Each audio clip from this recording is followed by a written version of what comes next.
ऐसी भाषा का इस्तेमाल कर रहे हैं जो बिल्कुल जो सोशल मीडिया का ट्रोल इस्तेमाल करता है, पंचर बनाते हैं। पीएम मोदी सोमवार को हरियाणा के हिसार में मौजूद थे। हिसार से अयोध्या के लिए एक वाणिज्यिक उड़ान को हरी झंडी दिखाई और हिसार के महाराजा अग्रसेन हवाई अड्डे के नए टर्मिनल के भवन की आधारशिला रखी। इस दौरान उन्होंने संबोधन किया। संबोधन में जो सब कहा उसकी खूब चर्चा है। पहले तो मोदी ने अपने भाषण में वक्फ को लेकर कांग्रेस पर निशाना साधा और पार्टी पर तुष्टीकरण की राजनीति करने का आरोप लगाया और फिर पंक्चर शब्द का जिक्र किया, जिसे कई बार सोशल मीडिया पर मुसलमानों के लिए गलत तरीके से इस्तेमाल किया जाता है। पीएम मोदी ने कहा कि वक्फ के नाम पर लाखों हेक्टेयर जमीन पूरे देश में है और इस प्रॉपर्टी से बेसहारा बच्चों और महिलाओं का भला होना चाहिए।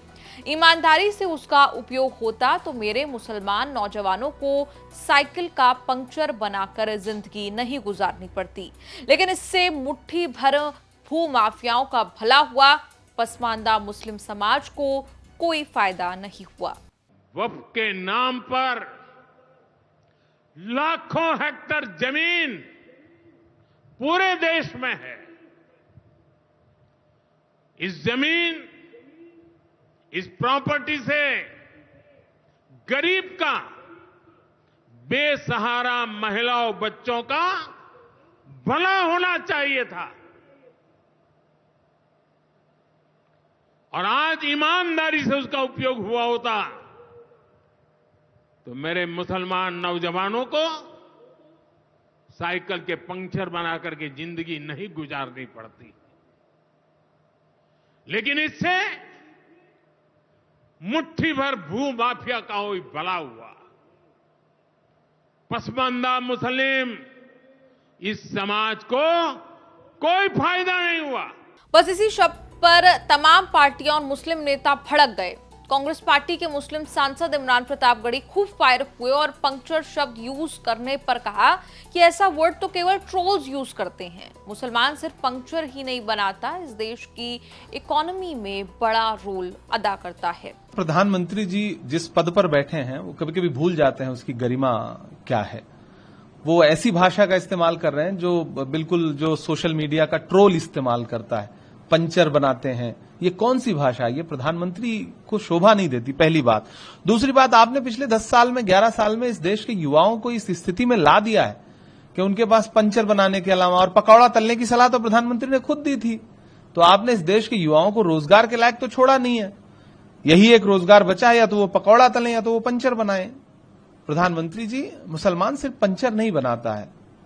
मैं गिनाना शुरू करूंगा तो बहुत सारी चीजें ऐसी हैं कि मैं गिनाऊंगा कि मुसलमानों ने क्या क्या बनाया है, लेकिन ये समय वो समय नहीं है कि मैं ये चीजें गिनाऊं और आप तंज करें।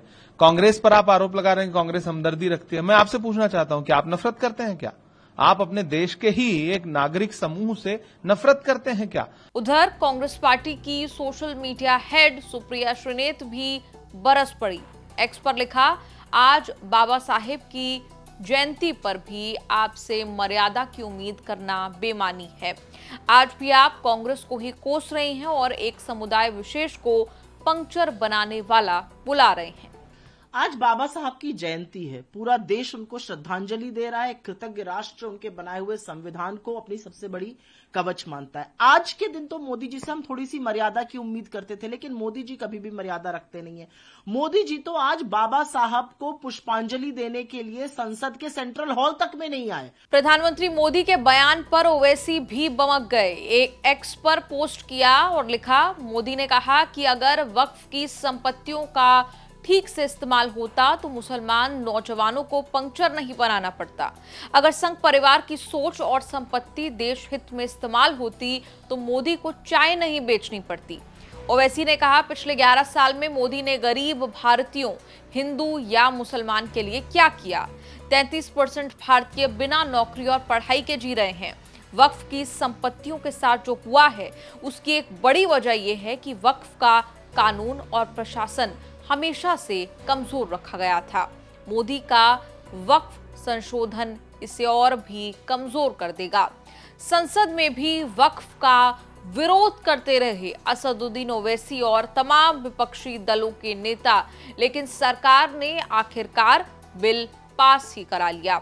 महाराष्ट्र में समाजवादी पार्टी के अध्यक्ष अबू आसिम का आजमी ने तो पीएम मोदी से हिंदुओं के हालात पर सवाल पूछ दिए। कहा कि अगर आप कह रहे हैं कि मुस्लिम पंक्चर बना रहा है वो गरीब नहीं रहता, तो मेरा सवाल यह है कि मंदिर की जमीन सिर्फ दक्षिण भारत के 4 राज्यों में 10 लाख एकड़ है, 24 स्टेट बाकी हैं। क्या इन जमीनों से आपने गरीब हिंदुओं की हालत सुधार दी है? क्या गरीब हिंदू परेशान नहीं है? आपको बता दें, पंक्चर वाला ये टर्म, ये शब्द मुसलमानों के खिलाफ यूज किए जाने वाला एक डेरोगेटरी रेफरेंस माना जाता है। 2019 में बीजेपी सांसद तेजस्वी सूर्या ने इसी शब्द का इस्तेमाल किया था, जिसके बाद बवाल मच गया था। उन्होंने कहा था कि सिर्फ पंक्चर वाले और अनपढ़ ही सीएए और एनआरसी का विरोध कर रहे हैं। इसके जवाब में ओवैसी ने कहा था कि अगर कोई पंक्चर वाला है तो इसमें गलत क्या है? वो धूप और बरसात में पंक्चर रिपेयर करते हैं, वो करोड़पति हो सकते हैं, लेकिन उसे क्या पता एक पंक्चर वाले की कीमत क्या है। आपका इस रिपोर्ट पर क्या कुछ कहना है? कमेंट्स में लिखकर अपनी राय जरूर दें और देखते रहिए न्यूज़ तक।